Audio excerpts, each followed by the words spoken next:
నేస్తాలు అందరికీ శుభ సాయంత్రం. కష్టపడి చేసే పనిలో ఎప్పుడూ విజయాన్నే సాధిస్తామని మీ అందరికీ కూడా తెలుసు కదా. ఈరోజు అలాంటి ఒక చక్కని కథను జాబిలమ్మ ద్వారా వినేద్దాం. మరి మీకు వీడియో నచ్చితే తప్పకుండా లైక్ చేయండి, అందరికీ షేర్ చేయండి, సబ్స్క్రైబ్ చేసుకుని పక్కనే ఉండే బెల్ని నొక్కండి. మరి కథను విందామా? అనగనగా ఒక ఊళ్ళో ఒక చెట్టు మీద ఒక తల్లి పిచ్చుక తన 3 పిల్లలను పెట్టుకుని ఎంతో హాయిగా ఉండేది. అయితే పిచ్చుకలు పెద్దవి కావడంతో తల్లి పిచ్చుక వాటితో ఇలా అంటుంది, పిల్లలారా, మీరు ఇప్పుడు పెద్దవాళ్ళు అయ్యారు, మీకోసం బలమైన గూడు కట్టుకుని సురక్షితంగా జీవించండి అని అనగానే 3 పిచ్చుకలు సంతోషంగా ఎగిరి తమ గూళ్ళు కట్టుకోవడానికి బయలుదేరుతాయి. మొదటి పిచ్చుకకు చాలా బద్ధకం. తొందరగా అయిపోవాలని పొలం నుంచి గడ్డి తెచ్చుకుని ఆ గడ్డితో ఒక చిన్న గూడును కట్టుకుంటుంది. అమ్మయ్య, నా గూడు అయిపోయింది, ఇక నేను హాయిగా ఎగరచ్చు అంటూ అనుకుంటుంది. రెండవ పిచ్చుక కర్రలను తెచ్చుకుని కొంచెం కష్టపడి కర్రలతో గూడు కట్టుకుంటుంది. ఇది గడ్డి గూడు కంటే కొంచెం బలంగా ఉంటుంది, ఇది నాకు సరిపోతుందిలే అనుకుంటుంది. కానీ మూడవ పిచ్చుక చాలా తెలివైంది. అది తెలివిగా ఆలోచిస్తుంది. సురక్షితంగా ఉండాలంటే మనం ఉండే గూడు బలంగా ఉండాలి అని అనుకుని ఆ పిచ్చుక చెరువులో నుంచి కష్టపడి మట్టిని తెచ్చుకుని ఆ మట్టితో గూడు కట్టుకుంటుంది. ఈ గూడు చాలా రోజులు బలంగా ఉంటుంది కదా అనుకుంటుంది.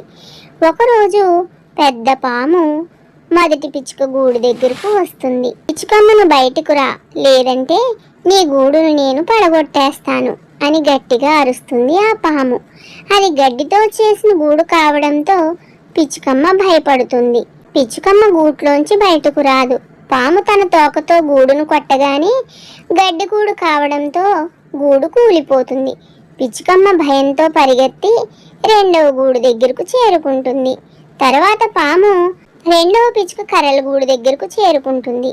మళ్ళీ అక్కడ కూడా పిచ్చుకమ్మ బయటకు రా, లేదంటే నేను నీ గూడును పగలగొడతాను అంటుంది పాము. పిచ్చుకమ్మ బయటకు రాదు. అక్కడ కూడా పాము తన తోకతో గూటిని గట్టిగా కొడుతుంది. దానితో ఆ గూడు కూడా పగిలిపోతుంది.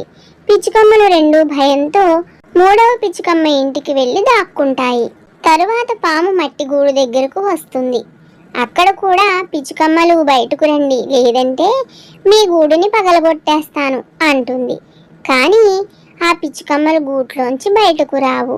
పాము తన తోకతో గూటిని పగలగొడదామని ఎంత ప్రయత్నించినా ఆ గూడు మట్టితో చేయడం వల్ల పగలదు. అప్పుడు పాము గూట్లోకి రావడానికి ప్రయత్నం చేస్తుంది. కానీ మూడో పిచ్చుకమ్మ తెలివిగా ఎండిన కారం పొడిని పాము మీద జల్లుతుంది. పాము ఒళ్ళంతా మండిపోయి భయంతో అక్కడ నుండి పారిపోతుంది. అదంతా చూస్తున్న అక్కడ చిన్నపిల్లలు పిచ్చుకమ్మ తెలివికి చప్పట్లు కొడుతూ ఆనందిస్తారు. అప్పటి నుండి 3 పిచ్చుకలు సంతోషంగా మట్టి గూడులో నివసించడం మొదలు పెడతాయి. మొదటి 2 పిచ్చుకలు ఒక గుణపాఠాన్ని నేర్చుకుంటాయి. సులువైన గూడు సురక్షితం కాదు, కష్టపడి బలమైన గూడు కట్టుకోవడమే నిజమైన సంరక్షణ అని అవి తెలుసుకుంటాయి. అందుకే ఏ పని తొందరగా అయిపోవాలని, కష్టపడకుండా అయిపోవాలని ఎప్పుడూ ప్రయత్నం చేయకూడదు. ఆలస్యమైన కష్టపడి ఆ పనిని పూర్తి చేయడం వలన ఆ పనిలో విజయాన్ని సాధిస్తాము. భవిష్యత్తును దృష్టిలో పెట్టుకుని ఒక పనిని చేయడం వలన ఆ పని తప్పకుండా విజయం సాధిస్తుంది.